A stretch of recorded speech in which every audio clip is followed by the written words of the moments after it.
smile. I've got nothing to do but smile. Hello, my name is Lisa Hagen and I'm host of Chamber Chat. Before we get started, I want to thank LCTV for all that they do for this community, and especially all the wonderful stories and information that they bring into our homes. I'm delighted today to welcome Frida Hanlon, one of the owners of Stars Fine Jewelry. Welcome, Frida. Thank you, Lisa. Thank you very much for having me. I really appreciate it. You are welcome. I love being here in your beautiful space, so I'm glad you agreed to be interviewed for this. I'm very grateful.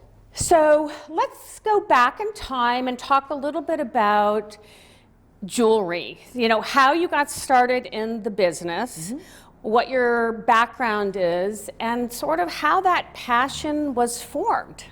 Essentially, it was formed because I liked jewelry since I was a child. I bought my first piece of vintage jewelry for myself when I was 15, when my parents and I were out in Vermont antiquing with some relatives. So I bought a bracelet that just got me hooked on the beauty, and I want to say that the miniature, the idea that it's like miniature works of art that you get to wear.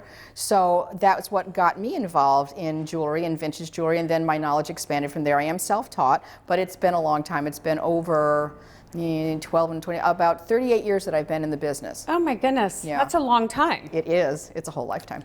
So prior to Stars, were you running your own business? I was with my ex-husband in another town.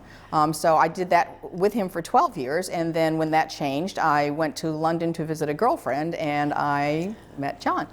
So 1990, right? Yes. You went to London, and you fell in love with this very handsome Brit, right? Yes. Who still is very handsome today, Thank by you. the way. He's held well. Yeah. So when you were in London, were you still in the jewelry business, or how did that work? When I went to London, I had been in the jewelry business at that time for 12 years, so I went there to be with John. And I did the markets in London. I did, if anybody's been there, I did Portobello Road, Covent Garden, Bermondsey Market. I was a market trader in the streets of London for 3 years. Oh my goodness. Selling jewelry, buying and selling jewelry. And so was John in the business too, or Not what at is his all. background? John, at the time I met him, he was managing a factory that dealt with dry cleaning and laundry. It was industrial size. He had a lot of responsibility, so he was a great manager of people. And when he came to start working with me at the markets, and that's how he started learning about jewelry, just by kind of osmosis, by hanging out with me. So a little different model in London, correct? Working the markets. You had to pick it up and take it with you. That was really scary. Yeah. So basically, you set out on the streets like it's a big marketplace. It's blocks long. If anybody, Portobello was one long street in the Notting Hill section of London. So I had a stall that was right across from, if you see the movie Notting Hill, there's the bookstore that Hugh Grant does his business in. Right across the street. That was a live location. Right across the street from that was where my stall was. They call it stalls, but it's actually just a table that you stand at all day, and you really don't sit. You stand all day. Oh my goodness. The weather all year round, be it good or bad, cold or hot. And in London, it can change in one day, so it can be cold or hot in one day. So that was Portobello Road, Covent Garden. If anybody's been there, it was the Apple Market, which was under a big, beautiful glass dome. I mean, it's enormous, and the architecture of London is amazing. So I got to, be part of that tradition. I felt it was very Dickensian. I got to stand on the streets of London and sell jewelry to people from all over the world. It was, as Dickens would say. How wonderful! It was, as Dickens would say, the best of times, the worst of times. Sometimes you'd be freezing cold, and sometimes boiling hot. But if I looked around, I was always amazed and thrilled with what I was doing. And so John helped with that? He helped me pack it up and bring it home, and then he helped deliver me the next day. So that's but sometimes on a Sunday, if he had the day off, he'd sit with me all day, and then he'd get to know the language of jewelry, and the language of working with the public. So it was kind of, we didn't even know at that time exactly what our future was going to be, but it was priming the pump for the future. Wow. Yeah, oops, sorry about the fly. I know that. No extra charge. So that's interesting. So that was sort of his introduction. Yeah. I was always taught, because my background, I was a buyer in New York, and I'll never forget the advice I got, and it's like, if you know how to buy this, you can buy anything. Yep. It's sort of how you approach it, but if you're good at what you're doing, being a buyer, the product doesn't matter. It doesn't matter. Right. You can learn the product, but you have to know how to work with people and how to make something appealing and interesting for the public. Yeah. So, yeah. So then in 1993, you two moved back to Back Maine, here. Yep. right? Yes, we did. And so when you moved back, did you know what you wanted to do?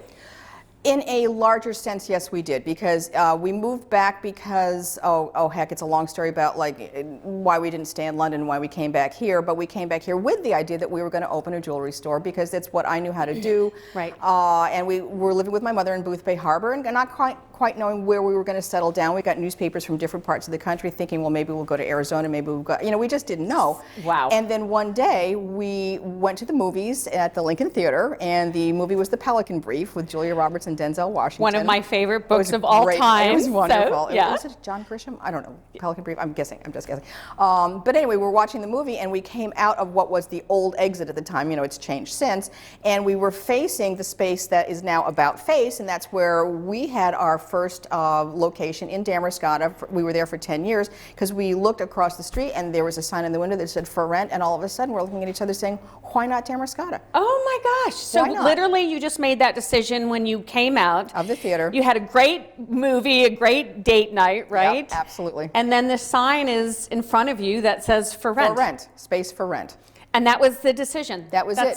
All of a sudden we started thinking, well, why not Damariscotta? Because there was nothing else in this town exactly like what we were looking to do. Right. Demographically, it just made sense because it doesn't pay to go into a town that has five other things of what you do, because all Exactly. you're doing is you're watering down your own market. So we thought, well, heck, there's no other really full jewelry store. I mean, a lot of boutiques had some jewelry, but not exactly what we did.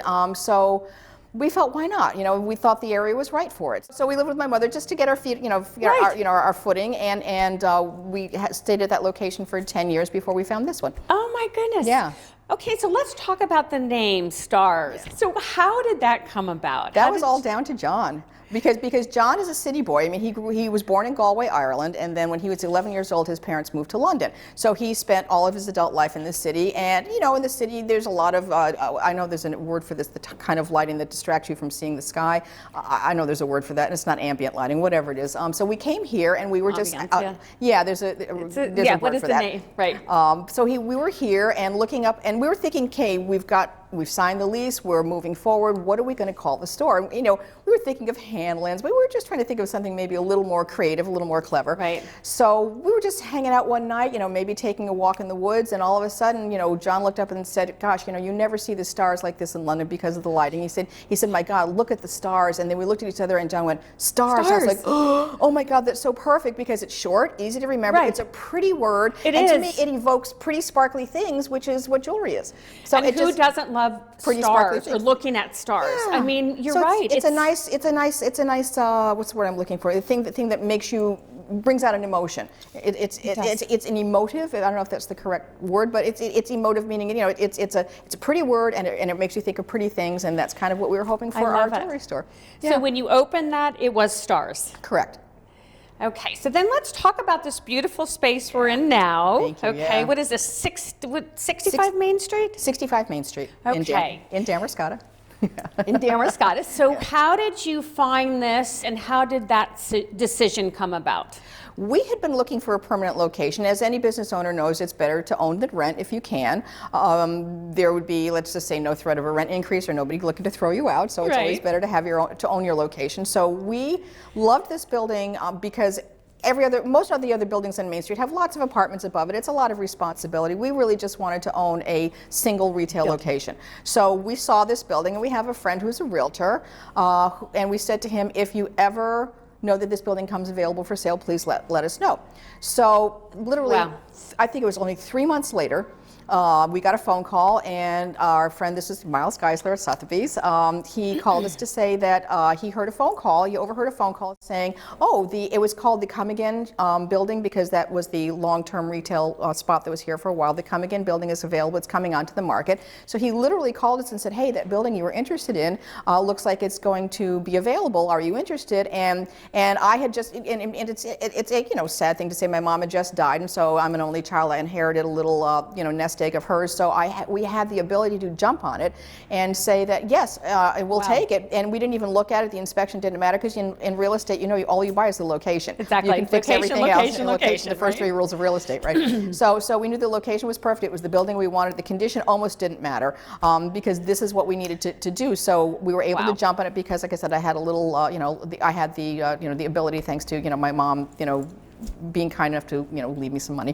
So we were able to jump on it easily. So we said yes, we'll take it. And we went down to Booth Bay Harbor that afternoon. And we went into McSiegel's down there, and our hands were shaking. We're like, oh my God, I think we just bought a building. And we were like, oh, well, this is this will be interesting. So that's kind of how we came to get the building and start the work. It took a lot of work to turn this into what it is now. It was a building that was a great location, but it hadn't been really kept up for a number of years. So we needed to, and of course we wanted to do our own renovation, so we needed to break down some walls and replace virtually everything. Wow. Everything. So you're talking major renovations. Major renovation. What I tell people to give them a concept of what it took to get it to where it is now, we had this is 16 years ago, we had $5,000 of dump fees.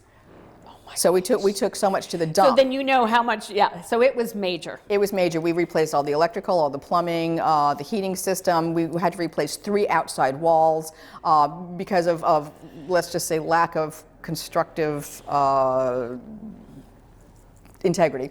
Yeah, it was major, but I mean, we're just so happy with it. Oh my gosh, Yeah, it's a great beautiful. space. It's a big space.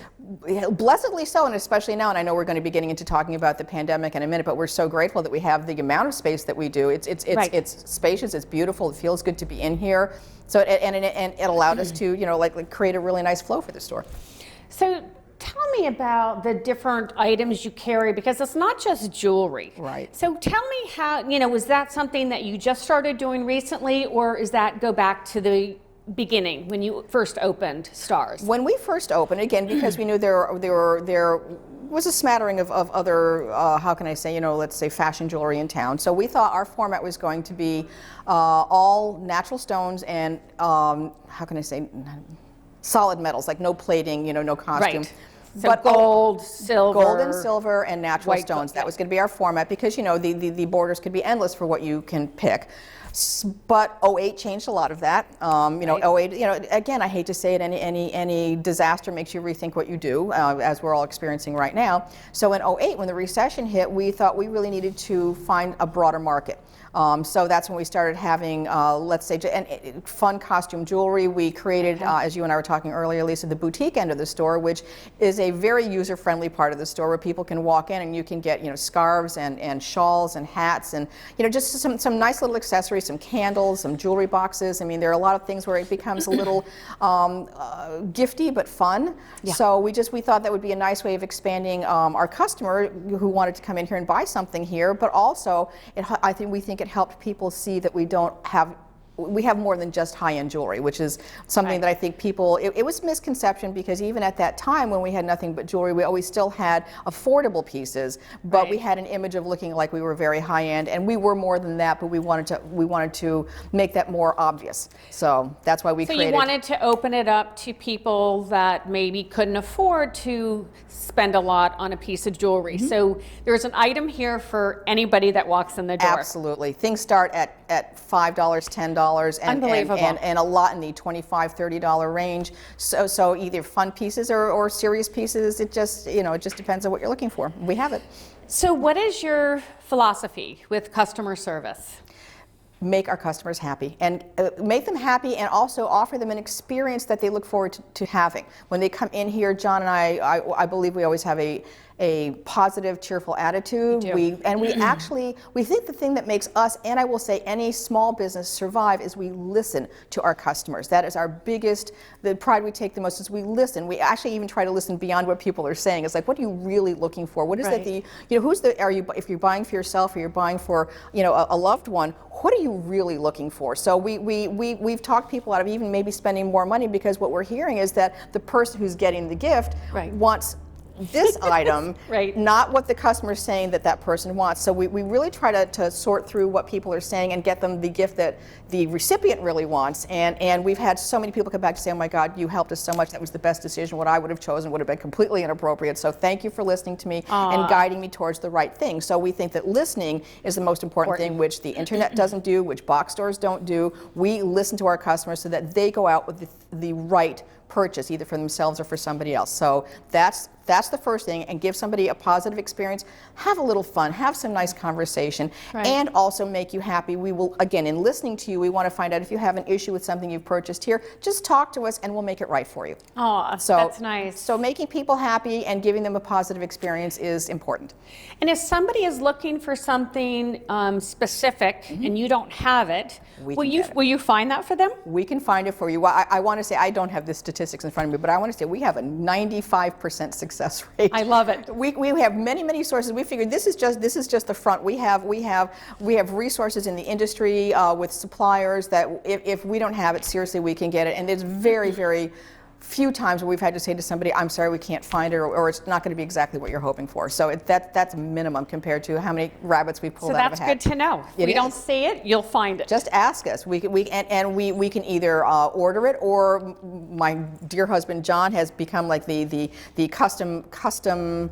I don't want to say custom order. That sounds less than what he does. The creative custom person. We can make it. We can. Oh, my we have the ability, design ability, and how can I say? Our studio can put anything together that you want.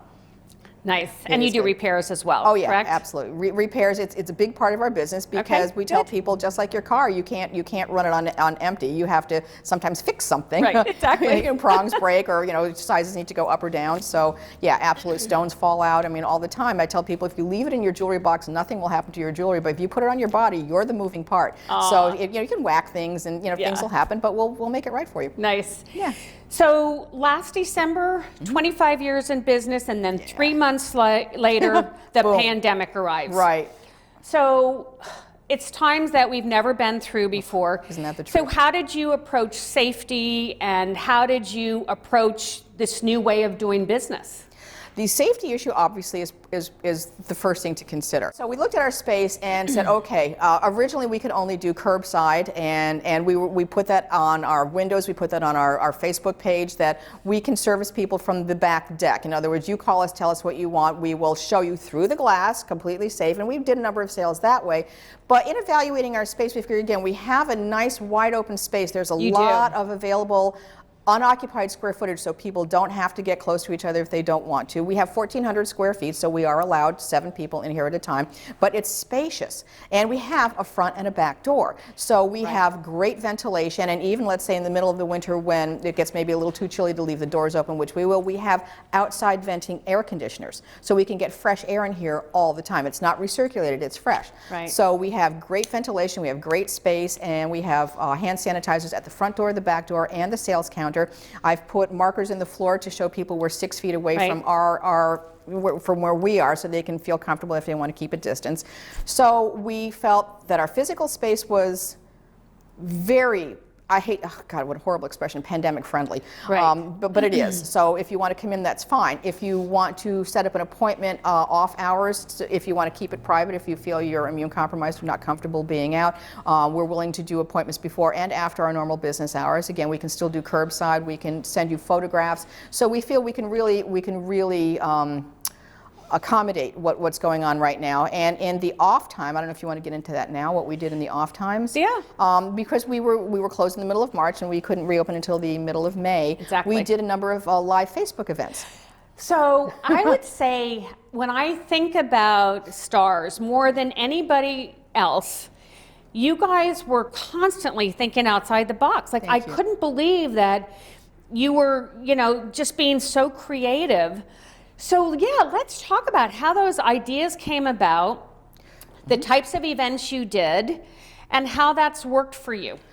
Well, the ideas came about. We were working with a really excellent marketing person who's out of state, and she's out of state because she specializes in the jewelry industry. So it's a very, how can I say, easy coming together. She knows resources that we don't, and it's a very comfortable pairing. Her name is Rita Wade, and she's in North Carolina, and she's helped us tremendously with outside the box thinking because that's what she does. She's a social media and marketing specialist within our own industry, so it's very advantageous to work with her because it's easier than starting from scratch with somebody who doesn't know our industry. So we're very grateful to work with her, and she was the one who said, you've got to get onto Facebook and do some live events, keep your name out there, and keep people not only aware of you, but also give people something to do. You know, we were still all a little freaked out, but even more so then about what does this mean to our society and to the habits that we've enjoyed in the past. I mean, you know, I want to say shopping is the least of it, but shopping is important too because it's a way of people connecting and communicating. And, it is. And even during the pandemic, a way of, how can I say, assimilating a little normalcy. You know, that if you can do something that you used to do, it's a feel good, and we need a lot of feel goods these days. So we did these live shows with Rita's help because I would have no idea how to put that together. And these are live on Facebook, Live correct? on Facebook, and she did a lot of publicity ahead, so we had a great audience. They were successful. Even though we couldn't sell in here, we were either shipped to people or met them at the back door. You know, they were already paid for, so all we did was literally slide a bag, you know, out a closed door. Right. So it was very safe, and they were fun to do. It was a little nerve-wracking because it's new turf. It was a little scary, but it was a lot of fun. When we titled them the Rock and Roll Jewelry Show because John and I, we love our music, we love our you know, we're 70s, 60s and 70s kids, right. so you know that's the music we love. So we had a theme of Rock and Roll Jewelry Show so that they'd be fun for people. We didn't want it to just be a selling event because you know, that's kind of, you know, we didn't want to necessarily have it be dry. You know, we didn't want it to be dry. We wanted it to be fun for people. And it was fun. I mean, I attended all of those, Thank and you. it gave people something to do at night. Yeah. A reason to pour a glass of wine and to spend some money and support a local business. And if they just wanted to sit there and laugh and at you us, that was guys, fine you guys too. were fun. Sometimes Thank there you. was some dancing. Yep. There was always wine. Oh, God, and I yes. think you did such a great job of showing the pieces, and people you. shopped online and they bought They pieces. did. They did. They were successful. Now I will say as we go through the pandemic, I mean, they would not have been enough to have kept us afloat. Okay. But they were enough to it gave us something to do too, where we didn't just sit and think about Exactly. how awful this all was, and maybe gave other people something to look forward to. Yeah, so you sort of made the best out of a bad situation. Absolutely. And you sold and you made people happy, and Yeah. so it was great. Thank you. And then I know recently you did a different kind of event. So tell me about that. We've been doing things, again, we feel that, you know, neither we nor any private individual can solve this problem. So what can we do to, again, lift people's spirits and, you know, as well as kind of keep our lives as normal as possible, maybe give people something to look forward to. So other than, gosh, we've done a lot of things, but the things I'm also very proud of is we did a tiara giveaway because there were no proms this year. Because for 25 years we had been giving tiaras to Lincoln Academy for the Queen and the Princess of the Prom. We couldn't do that this year because that didn't happen. But we had a lot of young women coming in saying, oh, I'm not having a prom. So we decided to give a tiara giveaway. So we gave away over 40 tiaras to any young woman who wanted to come in, if they were, whenever they love were it. graduating from, you know, high school, college, whatever. So we gave away 40 tiaras, and the only condition was that you allow me to take a picture and put it on Facebook and tell people, excuse me, what you're going to do after high school and how you plan to celebrate. That was very successful. We did a hand sanitizer giveaway to grade school children. We gave away over 120 these little hand sanitizers that had loops on them, so kids could put them on their backpacks. That had a little, and they had like, you know, bright little butterflies on them. So we figured they were kid friendly and maybe take down the stress level for kids who had to do something new and they didn't maybe understand why. So we gave away hand sanitizers. Trying to think of other things we've done. You guys have been so generous with this you. community, doing Thank so you. much. I mean, we've come to realize that this town, this area, this community, they're our family. They are your They family. really are I family. agree. Okay, don't get me So- sentimental. I know. I'm gonna start to No, we cry. won't, right. So- I can turn it on really easily for happiness as well as sadness. I mean, and boy, trust me, if happiness and sadness go hand in hand these days. We're talking about positivity through this event. We're in a very, very sad time, so my emotions are all all over of the us place. are. Yeah, absolutely. So I'm trying to think of other things that we did. What did we do? Well, recently you brought in an outside Oh company. my gosh, we've had three shows. Thank you. We did 2 trunk shows with one of our favorite Tourmaline Suppliers. That we did I think that was a 2-week trunk show, and then we did another trunk show with one of our favorite companies out of Boston who do closeouts and specials and one of a kind. So their pieces are always really worth coming to look at. And then we Nice. just did a buying event with a company out of St. Louis. They traveled the country to buy whatever you want to bring in, and that was more successful than they anticipated. So they're going to come back in June and want us to pencil them in for October. So they That were very is- pleased with what they did. So And it was people- great. People made an appointment and they brought in their Whatever. jewelry, their artwork, whatever. Sculpture. We allowed people to bring firearms as long as they stayed in the car. So it was the company did better than they expected. And I think there were over 40 people in 3 days. It was a 3-day event. 40 That's people amazing. who came in, and I think everybody went home happy. These people were there were two men who were here. They were respectful because I kept an ear out, making sure that they Right. treated our customers the way we like our customers to be treated, which is with respect and kindness, and a little humor never hurt. So I'd say their attitude was great, and I think people went home very happy. And it was a great service that you provided for this community. Absolutely, because quite frankly, things might be a little tight for people these Exactly. days. So if you can move things that have been sitting in your closet or your basement for years and not knowing what to do with exactly. People walked out of here with a check that they could cash, and it might be it might just be the ability to move on something willfully, or the fact that you maybe actually need a couple of bucks.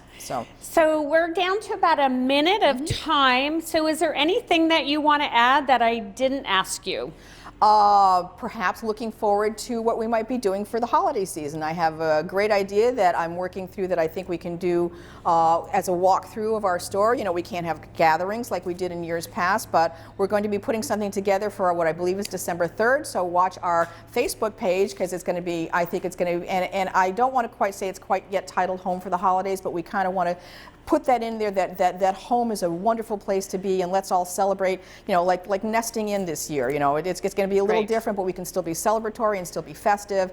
And we're going to try something, I believe, on December 3rd, where you can walk through, and the decorations of the place are going to be even better than, well, I Great. think it looks nice, but maybe even a little more extensive than before. So stay tuned. Stay tuned, because Okay. we're going to do a great holiday season, as long as, you know, fingers crossed, we don't, you know, nobody gets to be closed. So we're going to keep it positive and keep it festive, and look for it on our Facebook page. Great. Well, thank you for being with me today. Thank you, Lisa. I so appreciate it. Yes. This is Lisa Hagen signing off for Chamber Chat. I hope you will join me again soon in the future.